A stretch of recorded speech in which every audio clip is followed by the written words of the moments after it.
aceitaram o convite da Associação Brasileira de Imprensa e da Rede Manchete os candidatos Esperidião Amin, do PPR, Leonel Brizola, do PDT, Dr. Enéas Carneiro, do PRONA, o almirante Hernani Fortuna, do PSC, e o candidato da coligação Brasil Popular, Luiz Inácio Lula da Silva.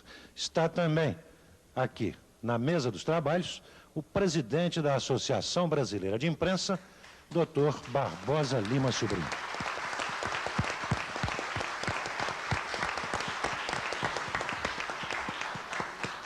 A pergunta agora é do vice-presidente da Associação dos Correspondentes Estrangeiros, o jornalista Ricardo Soca. Eu gostaria de perguntar ao candidato Enéas Carneiro de que maneira pretende resolver o problema da miséria no Brasil. E caso o seu programa inclua a criação de empregos, de que maneira criar empregos? Muito obrigado, senhor, pela pergunta. O modelo produtivo do Brasil é extremamente retrógrado. É fundamental para que se possa fazer distribuição de renda que o Estado atue onde pode e deve atuar. Quando eu olho para um produto, qualquer que seja, o preço dele depende de um conjunto de parcelas. Nessas parcelas são incluídos os salários, o lucro do empresário, os aluguéis, os tributos, as taxas de juros e outros fatores. O Estado tem o direito e o dever de intervir em dois desses elementos, que são a taxa de juros e a tributação. No Brasil, nós vivemos com esses dois elementos no pico, lá em cima. A tributação é absurda. Quando qualquer pessoa compra 1 quilo de feijão, mais da metade do preço, um montante que é superior à metade corresponde a impostos. Por outro lado, as taxas de juros nossas são extorsivas, juros reais. Haja vista o que ocorreu agora na implantação desse plano e ninguém comenta. Não sei se por ignorância ou por alguma razão específica. Quando o plano foi implantado, chamado Plano Real, a taxa de juros foi de 8% ao mês, o que representou um desvio de verba do setor produtivo, de todos os que produzem para especulação. 8% sobre 57 bilhões de dólares, valor da dívida ativa, isso deu mais de 4 bilhões de dólares em um mês. Só se pode pensar em distribuição de renda, quer dizer, acabar com a miséria, primeiro, se mudar o modelo produtivo, se mexer nessa maneira de fazer preços. Enquanto não se mexer nisso, qualquer plano é fadado ao insucesso. É evidente que, atuando nesses fatores, o Estado pode fazê-lo, poder-se-á imediatamente investir em produção, aumentando a produção. Aí sim a inflação cai. Mas não cai artificialmente por 1, 2 meses até a eleição, mas cai depois. Cai consideravelmente. Caindo a inflação, aí sim, o empresário pode produzir mais. Ele ganha menos, o markup diminui, quer dizer, a taxa de lucro dele, o que ele ganha no produto, mas ele vende mais. Aí o mercado se aquece, e aí sim pode-se pensar em distribuição de renda, com investimento no campo, lá na agricultura, com investimento na indústria, ou seja, criando riqueza de fato. E o que é riqueza de fato? Não é papel. Riqueza de fato não é papel pintado, não é dólar. Riqueza de fato é indústria, é agricultura, é inteligência, é trabalho. Isso que deve ser o modelo para ver distribuição de renda. Muito obrigado. Eu lembro ao telespectador que o próximo bloco conterá perguntas de candidatos para candidatos. E vamos agora a uma indagação do jornalista Teodomiro Braga, do Jornal do Brasil. A minha pergunta é para o candidato Enéas Carneiro. Essa figura exótica que aparece na vida política do país de 4 em 4 anos como um meteoro eleitoral. Enéas, o senhor tem defendido posições autoritárias como o centralismo e o Estado forte. O senhor tem demonstrado preconceito contra os que não têm diploma, contra os que não têm curso superior, como mostrou no debate passado ao atacar Lula por não ter curso superior. O senhor tem defendido posições ultranacionalistas. O senhor grita como um alucinado. Diante disso tudo, eu pergunto, o senhor é fascista? Meu nome é Teodomiro Braga. Peço ao auditório que não se manifeste. Posso começar a responder? Por favor, doutor Enéas. Bom, vou marcar o tempo e eu tenho obediência rígida ao tempo. O senhor foi extremamente infeliz. Aliás, isso é próprio do que o senhor escreve. E agora o senhor me permite, eu só falo. Eu ouvi com atenção. Primeiro, eu não ofendi o candidato PT, nem tenho nenhum preconceito. Eu tenho um conceito, o problema é de preparo seu para se exprimir. Eu tenho... Um minutinho, por favor. Um minutinho, por favor. Fascista. O senhor não tem direito de me interromper, senão eu paro e me retiro do ambiente. Vamos respeitar as regras. Não há réplica neste momento do debate, meu caro Teodomiro. Obedeça a regra como eu também. Isso é disciplina o nome disso. Muito bem. Eu vou obedecer as regras para as quais eu fui convidado aqui. E eu peço que o senhor retire segundos que perdi aqui na discussão. Então, eu não ofendi em nenhum momento. Eu não tenho nenhuma forma de preconceito. Nenhuma forma. Eu tenho um conceito estabelecido. Para se dirigir um país, para se ter sob o seu comando a direção de uma nação continental como o Brasil, é fundamental que se tenha preparo. Não há nenhum preconceito quanto a isso. E o senhor candidato aqui presente, que poderá à frente defender-se, não detém escolaridade, e eu disse isso a ele, com respeito, não o ataquei, não detém o volume de informações, o acervo de informações que é necessário para conduzir os destinos da nação. Foi isso que eu disse. O segundo ponto agora, isso eu estarei disposto aqui, se houver condição de discutir com ele, em questão aberta. Agora, o outro ponto, o senhor diz que eu sou autoritário. Eu detesto esta situação em que a nação brasileira se encontra, de absoluta desordem, em que não se respeita coisa nenhuma, em que os senhores da imprensa têm o poder total, como o senhor acabou de mostrar agora me interrompendo, em que os valores cívicos estão sendo todos lançados no ralo, em que não há mais na nação nenhum sentimento de respeito à família, porque no horário nobre passam-se cenas de lascívia, de sexo quase explícito, com a conivência dos diretores, e ninguém se preocupa em perguntar para um pai de família se ele gosta disso. Isso é liberdade absoluta. Então é contra tudo isso que eu ponho o meu discurso, a minha alocução. Quando o senhor me ofendeu agora, o senhor disse que eu sou exótico, se eu tenho barba é um problema meu, o senhor não tem nada a ver com isso. A sua visão de exótico... As manifestações são dispensáveis. E, doutor Enéas... Eu termino já. É porque ele por me favor, interrompeu. Terminarei seu tempo já terminou. As suas expressões traduzem apenas a incompreensão do senhor de um sentimento que eu represento, de uma insatisfação coletiva da nação, para com toda essa farsa que existe, apresentando-se um modelo, esse sim, que é de uma libertinagem. Doutor Enéas. Pois não, senhor. Doutor Enéas, a pergunta é sua para um dos candidatos. Desculpe, eu estava distraído. Eu vou perguntar para o senhor Luiz Inácio. Posso perguntar? Pois não, por favor. Senhor Luiz Inácio da Silva, eu olho para a nossa nação com bastante preocupação, como o senhor deve olhar também, e qualquer pessoa que pense em ser presidente da República. O Brasil exporta minerais in natura.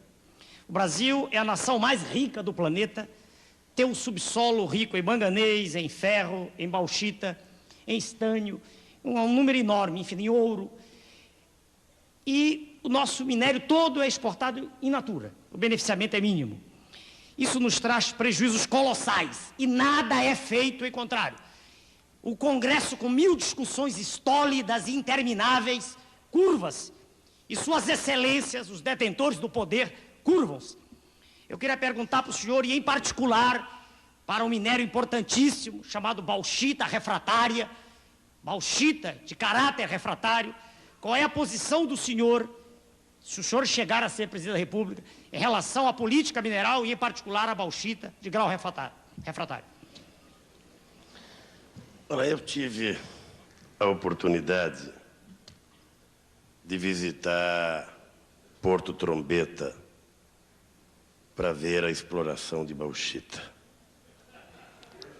O ideal seria que o Brasil fosse detentor de tecnologia suficiente para que nós pudéssemos extrair o minério, para que nós pudéssemos trabalhar esse minério e para que pudéssemos mandar para fora já o produto final do minério.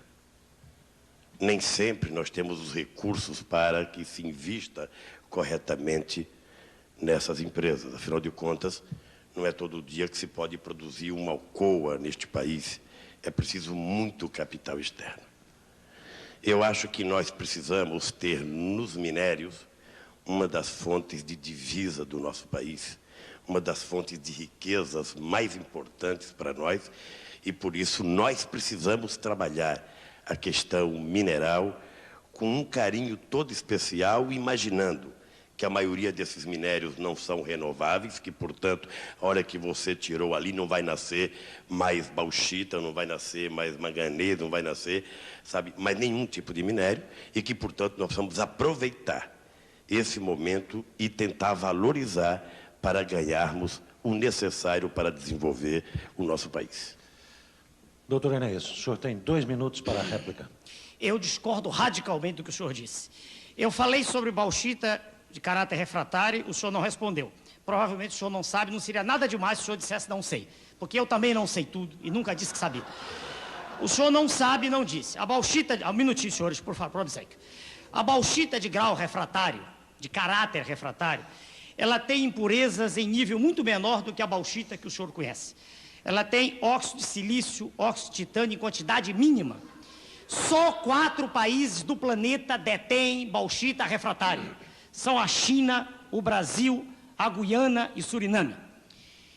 Não há cotação no mercado para a bauxita refratária. O processo de transformação, de obtenção de alumínio é barato, senhor.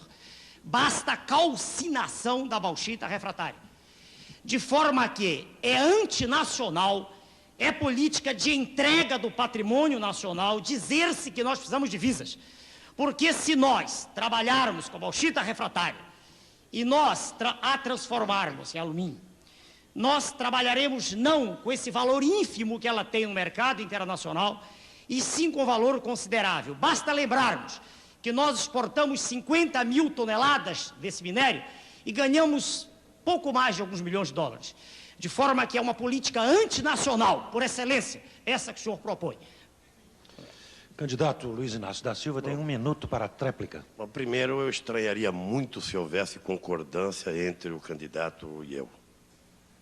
Até porque ele achou muito ruim de ser chamado de exótico, mas não achou ruim de ser chamado de fascista.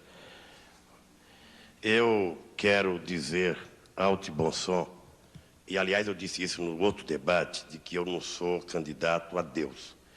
Eu sou candidato a presidente da República a apresentar, e apresentei não com discurso, mas viajando esse país, um programa para tirar o Brasil da miséria que ele se encontra, para resolver o problema do desenvolvimento desse país, da geração de emprego, da agricultura, da reforma agrária, da educação, da saúde. E, portanto, é isso que eu estava disposto a discutir. Quando eu falei dos nossos minérios, até porque não sou nenhum geólogo, né? Se fosse assim, eu ia trazer o professor Aziz Abissaber, presidente da CNBB, para sentar no meu lugar, para saber cada nuance, cada vírgula de cada minério. O que eu tenho é uma política mineral para esse país, de que nós queremos explorar isso com um carinho todo especial e fazer disso uma coisa para a manutenção cada vez mais da nossa soberania.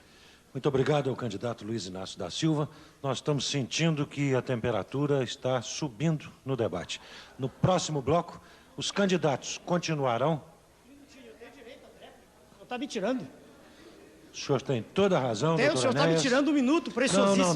Não. Eu não estou lhe tirando. O senhor tem toda a razão. Eu estou reconhecendo que o senhor tem 1 minuto à tréplica. Por favor. Eu queria dizer para os senhores telespectadores o seguinte: um presidente da República, mais do que qualquer outra coisa, tem que ser um estadista. Sei que não tem. Tem que conhecer as questões nacionais em profundidade.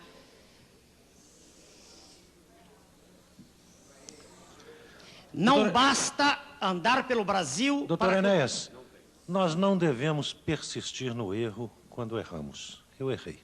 O senhor não tem agora o direito à tréplica. O senhor terá no próximo bloco. Não.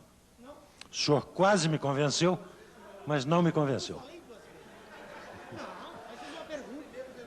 Nós teremos, doutor Enéas, teremos a oportunidade de novas inquirições, de novas perguntas entre os candidatos, logo depois do intervalo. Sortear um outro candidato.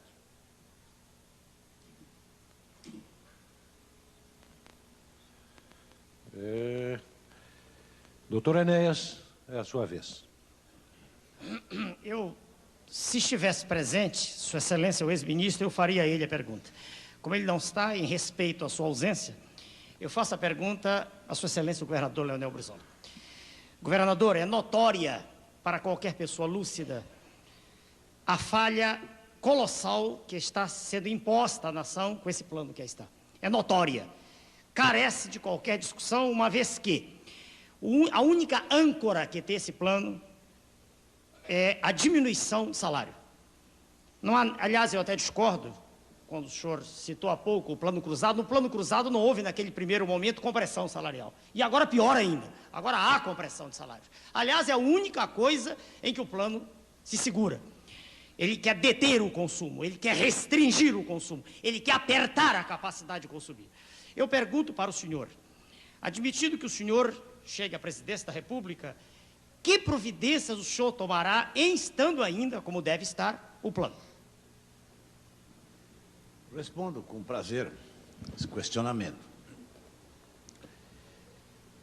Penso que o novo presidente, se for a vontade do povo brasileiro, que essa responsabilidade caia sobre os meus ombros, tem que fazer uma avaliação do estrago que esta intervenção gigantesca na economia fez na vida econômica do país.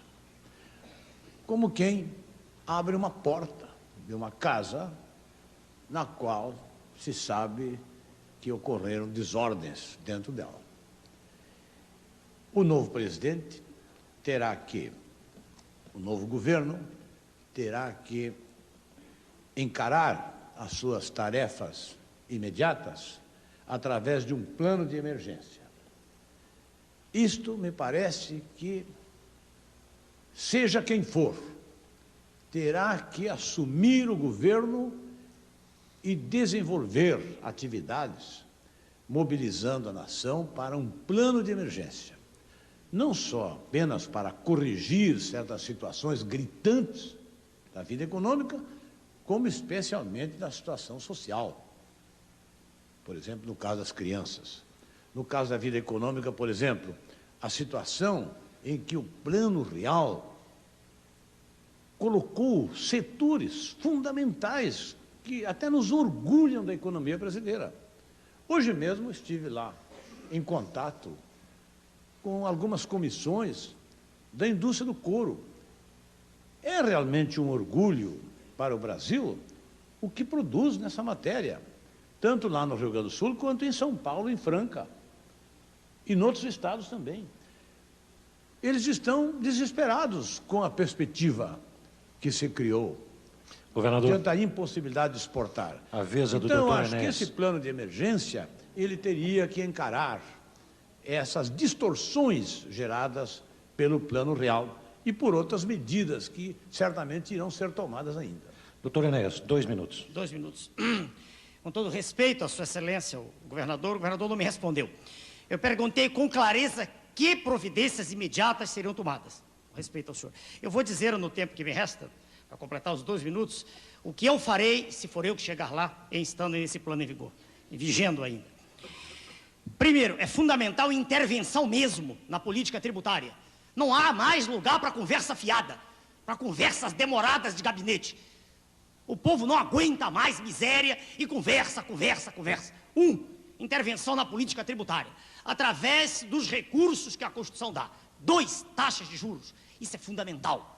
Sem isso não há economia que progrida. O que existe hoje, permanentemente, é desvio de renda da atividade produtiva para a atividade especulativa. Nós vivemos numa ditadura do sistema financeiro que o senhor já denunciou no passado, sistema financeiro internacional, do qual um braço menor, bem menor, é o sistema financeiro nacional. Poremos em prática um modelo antigo, mas um modelo que foi usado no século XVIII por Alexander Hamilton, política creditícia, com intervenção do Estado, o que fez o presidente de Gaulle na França. Faremos isso certos de que, assim, atuaremos no sentido de diminuir essa onda colossal de desemprego que aí está, lançando na rua milhões de cidadãos famélicos. É preciso que o Estado tenha o direito e o dever, e ele já o tem, falta coragem e pulso para fazer isso. O Estado tem que intervir mesmo. Se deixarmos a economia de mercado atuar como está, daqui a pouco estaremos como a Argentina, com a economia aos pedaços, em frangalhos, como estão nossos vizinhos, outros vizinhos da América Latina.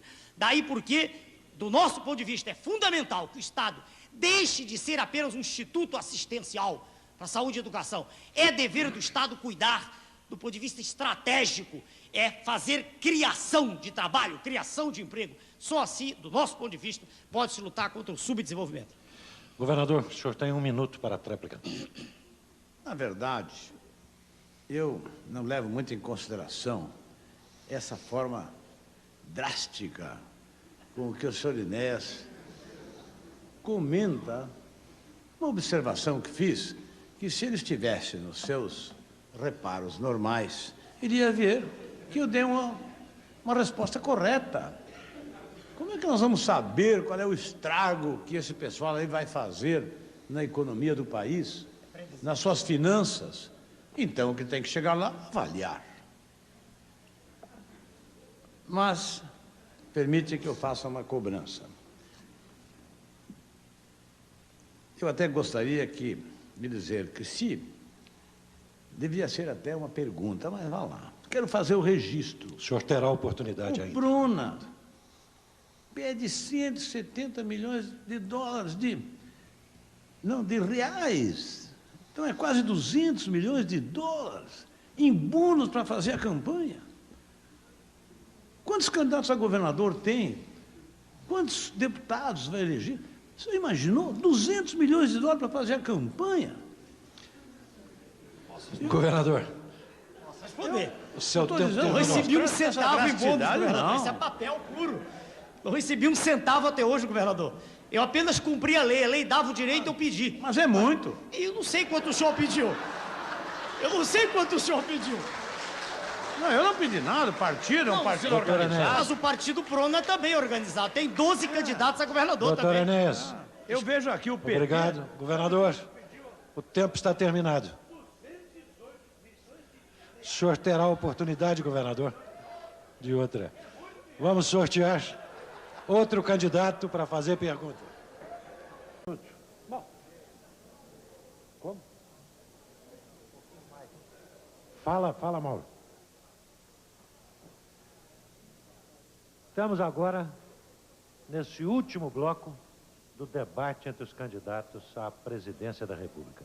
Nesse último bloco, cada um deles terá agora 1 minuto para suas considerações finais.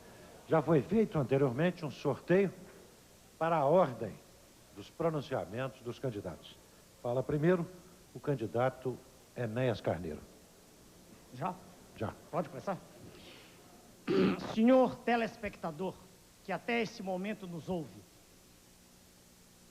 uma coisa eu quero deixar bem clara para o senhor que está assistindo ao pronunciamento em sua casa. Eu sou um estranho no ninho. Fiz questão absoluta em 1989 de escrever isso, mantive minha palavra, não me contaminei pelo processo e a reitero agora. Se perder a eleição, não quero nenhum cargo com nenhum desses senhores que aqui está.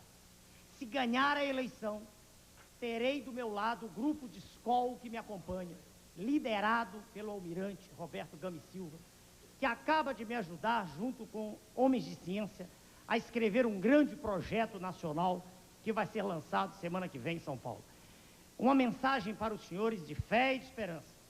É possível endireitar o Brasil com nossos próprios recursos. É possível fazer dessa terra algo de que a gente se orgulha. É possível ter certeza de que da nossa terra emergirá a grande civilização do terceiro milênio. Muito obrigado, senhor.